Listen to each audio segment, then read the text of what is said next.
Alright.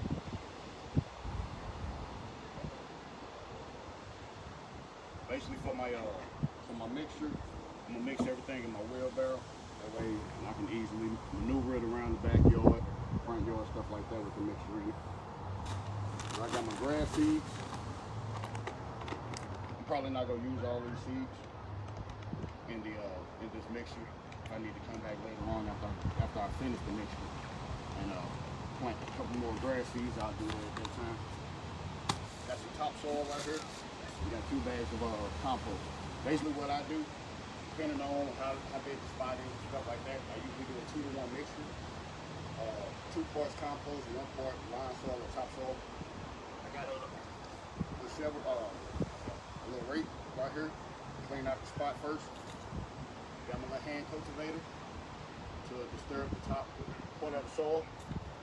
I got my shovel to do my mixing and to do my laying. Alright. We're gonna go ahead. I'll put 1 bag of compost in first, then I'll put the bag of topsoil in, then I'll put the other bag of compost on top of that. Get that a little mix up, then I'll put the grass seed in.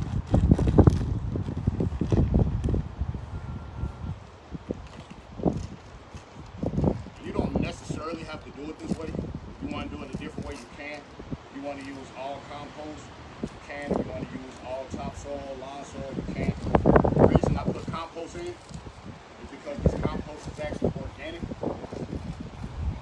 Compost basically uses things like leaves, eggshells, coffee, wood chips, stuff like that or whatever, and they make that into compost for your yard. So it's organic. It don't have any chemicals and nothing like that in here.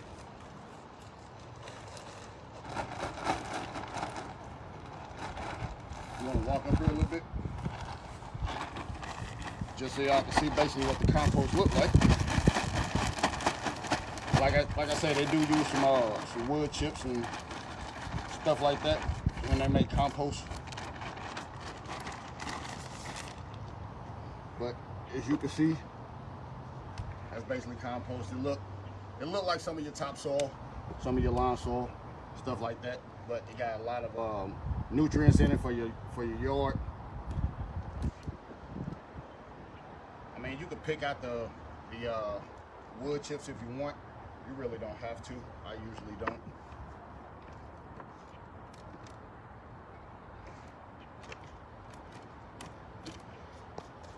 So I got the bag of compost in there. Some of your topsoil, depending on what part of the country you're in. Some people probably use sand and stuff like that as well. They might incorporate some sand in their mixture. I don't. I mean, like when you go down to like Florida and Georgia, down in areas like that, some of their soil is clay.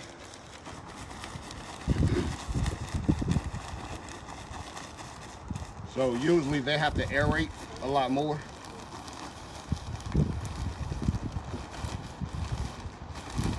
Actually, I just do a 1 bag to a half bag mix right now.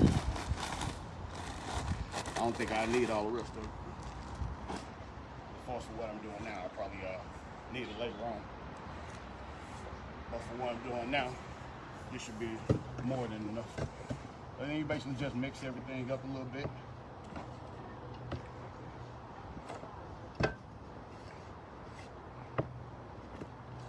You can use a shovel, you can use your hand.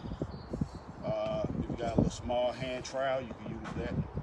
You just want to make sure you get it incorporated.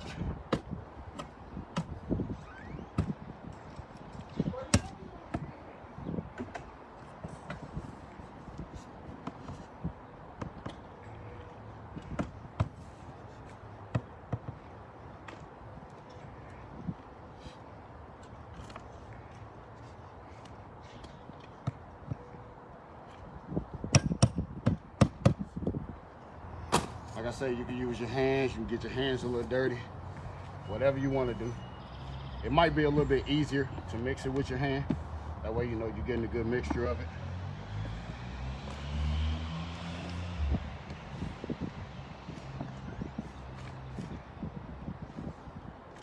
Make sure you got your gloves on. Make sure you got your glasses on. You don't want none of this stuff getting into your eyes or getting up under the what they call it, the cuticles of your nails.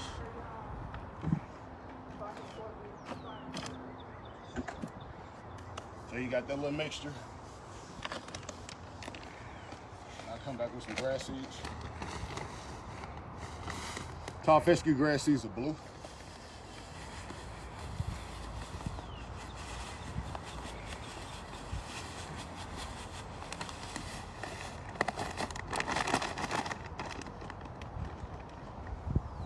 And I usually try to do this over the yard just in case anything waste out or anything miss your wheelbarrow. It's all in the yard. Instead of doing it on like concrete or anything. It won't mess anything up with your concrete, of course, but all you gotta do, if you did waste some things, if you were over concrete, just take your blower and just blow it into your lawn. Another thing you actually have to worry about when you're doing this and putting down seeds and everything in brush spots in your yard, birds. You know, birds eat grass seeds. So make sure when you put this down, I mean, you can get a germination blanket or whatnot, cut little strips off of it and lay it over the top of it. That way birds can't get to it. And with my backyard being mostly flat, I can do a germination blanket down here. But if you got a yard that's have hills or if it's on the incline or something like that, you really want to do a germination blanket. The reason being is because when it rains, with your lawn being on the hill, all your mixture will basically flush down the hill. So the spot that you planted, like in my front yard, I got the hill. So the spot that you planted will probably rush out or run out. That's the same thing if you're laying down fertilizer and things like that. You just want to be careful putting it down on the hill, especially if you got a lot of rain coming, because your fertilizer and all that stuff or whatever will wash out rather than get down into your soil where you actually need it to be. Alright, so this mixture is pretty good. Y'all see I got a nice amount of grass seeds in there. And just to recap, if anybody just came on or anything like that, I only use 1 bag of the compost and use the half a bag of the topsoil. And then basically I just eyeball the seeds. Some people may want to measure the seeds. Some people can just eyeball it, stuff like that. Just depends. Up to you. Then the next thing I do is basically prepare the area that you're going to be doing the brush spot fill in on. And like I said, I basically just got like a little small rake here, and I'll just rake out the little dead grass and things like that in that area to try to go ahead and open that soil up a little bit.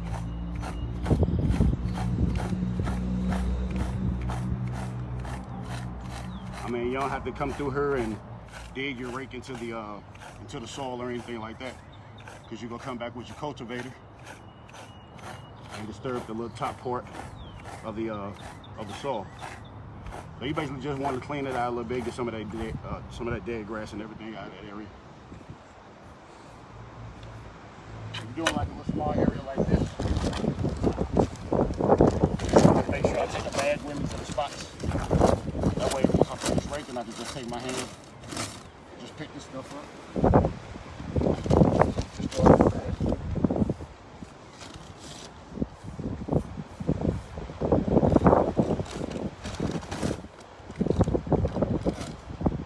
Alright, so after you do that for it, I mean, you can either have a pole cultivator, you can have, a little hand cultivator, or whatever you have available.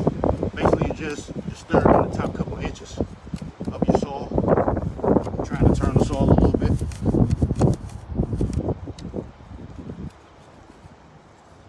That way, when you lay your mixture, your seeds and everything get a good seed to soil contact, which is going to actually help it germinate.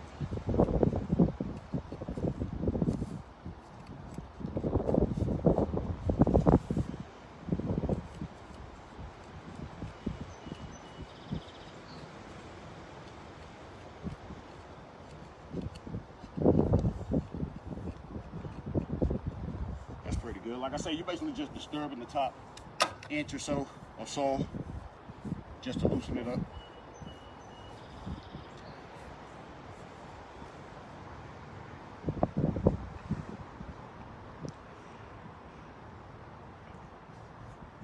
You'll have some dead weeds and grass seed, well not grass seeds, but grass roots and things in there. You just pull that stuff out a little bit.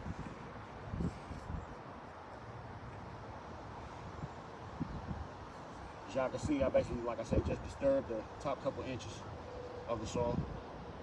That way everything can mix in.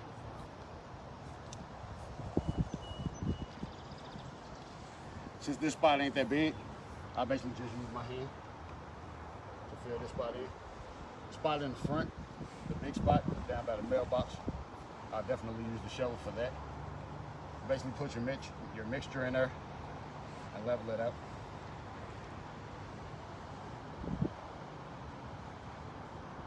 And you also have to remember, after you do this, you want to make sure you get some water down on it.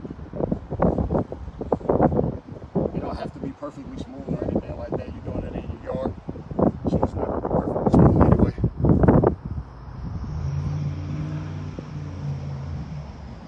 Another way you can do it if you want, you can basically put your mixture down first in your bare spot, and then come back, probably a handful or half a handful of grass seeds, mix it in. I kind of like doing it this way because you mix everything in together. You ain't got to worry about mixing it in once you get it down here in your spot. I do a little bit of overlap, put some of the mixture and everything around the bare spot area where you do already have grass and it's nice and green. Put a little bit around in that spot as well. It ain't gonna hurt. You don't really want to pat it down because you actually put compaction into your mixture.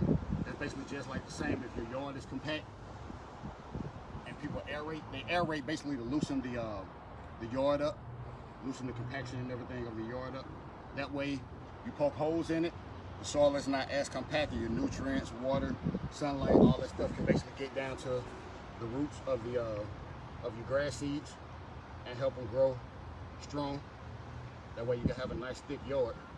You don't want your roots real thin.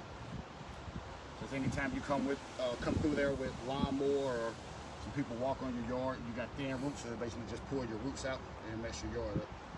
So you want to make sure you don't pat it down. You want to make sure it's nice and fluff. That way when you come to water it, then let water get down into the root zone to help those roots. Step back a little bit. I'm gonna grab this spot right here. And like I said, that's really about it. Not really hard at all. Just a little bit of manual work, a little bit of time that you have to put to the side to do it. But depending on how you are with your yard, if you got the time to put to the side to do it, you can do it that way. If you want to pay somebody to do it, you can do it that way as well. But I'm just showing you all how I do it because some people be like, I don't want to do that. It sounds like it's too much work. So I just say I'll go ahead and do a live video just to show you basically how easy it is to do it. Like I say, the only thing is time consuming. But if you want to do it over a couple days, you can do that as well. You don't have to do everything in one day. But just know when your grass and everything is growing in, if you take time and you do different spots at different times, just know it might come in a little bit slower than other times. It also depends on your yard too. The draining of your yard with your water and how you actually put down your nutrients, your fertilizer and things like that. So that plays a big part in it as well. Just like working out. In the context of when you work out, you have your diet, you have your cardio, you have your actual weightlifting, things like that. You basically just compounding different activities to get to the end result that you want. Same thing with your lawn. If you see any inconsistencies that you want to fill in, there's some easy ways to do it. Or like I say, you know, you can call your local yard guy and see if he do it. And with it being this simple, somebody will probably charge you $150, $200 or something like that, depending on how many burst spots they have to fill in your yard. But this is basically how easy it is. Getting your mixture, putting everything in, and laying it out. And like I say, once you get your mixture down, you want to go ahead and make sure you get some water on your mixture. And as you're doing this, even though you're not doing a complete line, you still want to make sure the area that you're filling in your bare spots in, you want to make sure that that soil stays moist. The rest of your line, you really don't have to worry about because the grass is established. But all the areas where you do a bare spot fill in, you want to make sure those areas stay moist.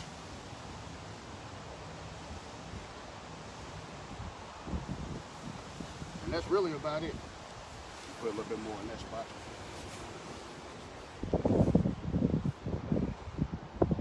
And it's basically just that easy. Like I say, some people probably come to you and tell you that you got to do all this, all that, or whatever. They basically just want you to hire them to do it. It's not that difficult. Because at the end of the day, if you think about it, what makes your yard grow? Soil, grass seeds, water, sunlight. That's really it. Like I say, you can incorporate compost. The reason I incorporate compost is because I'm more so going into an all-organic lawn. Why are you going to all-organic lawn? A lot of chemicals in your lawn, and like I said, you have runoff. So when it rains and things like that, the nutrients and whatever chemicals and all that stuff that you put into your yard, that'll run off somewhere. Go down into the streets, right along the streets, go down into what? The sewers. Sewer is your water supply. So you got to think about it. If you got all these people in your city, 100,000, 200,000 people in your city, and they putting all these chemicals and everything in their yard, think about what's going into your water system. All these chemicals from your lawn. So I'm switching mine over to an organic because I'm trying to actually help save the water, even though I got probably 100,000 people putting in chemicals in their yard. So basically, I'm switching my lawn over to an all-organic lawn. As far as like with my clients, if they want weed control or fertilizer, anything like that put down, I'm switching to all organic. One of the companies that I use and love using them is called Purely Organic. And all of their products are organic.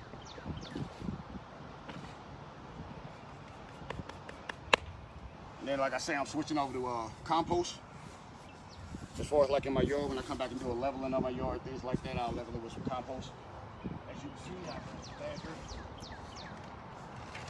Down on the bottom of this compost bag right here, say OMRI listed for organic use. So it's compost, basically all organic. Basically tell you like the directions and everything that you can use it for. And I got this, I'm here in St. Louis, so I got this from St. Louis Compost, which is out in Valley Park off of Highway 44 and 141. So I usually get my compost from out there. This is my topsoil. I get this from out there as well. It's just Old Castle Lawn and Garden. 40-pound bag. I think for this bag, 2 bags of compost, I only paid $12.50 for it. So it's actually cheaper than going to Home Depot or Walmart and actually getting lawn soil. Because I know Scott's lawn soil run about $7.47 at Home Depot, if I'm not mistaken. And that's for I believe 1.5 cubic foot bag. But like I say, you can get the organic stuff a little bit cheaper, save you a little bit of money, and still do what you need to do for your yard. But I'm gonna go through, fill in a couple more of these burn spots. Like I say, I just want to let you all see what I did here in this area. But other than that, let me see. That's really about it. You got any questions or anything, let me know. Inbox me, leave a comment on the video, leave a comment on any of my posts, and I'll try to answer your question as quick as I can and as efficiently as I can. So other than that, I'll holler at y'all. To all the mothers out there, happy Mother's Day, but I'm gonna put up a Mother's Day post for y'all. I know I ain't did that yet, but I am going to. I ain't forgot about y'all. All right, so other than that, it's your boy signing off. Holla.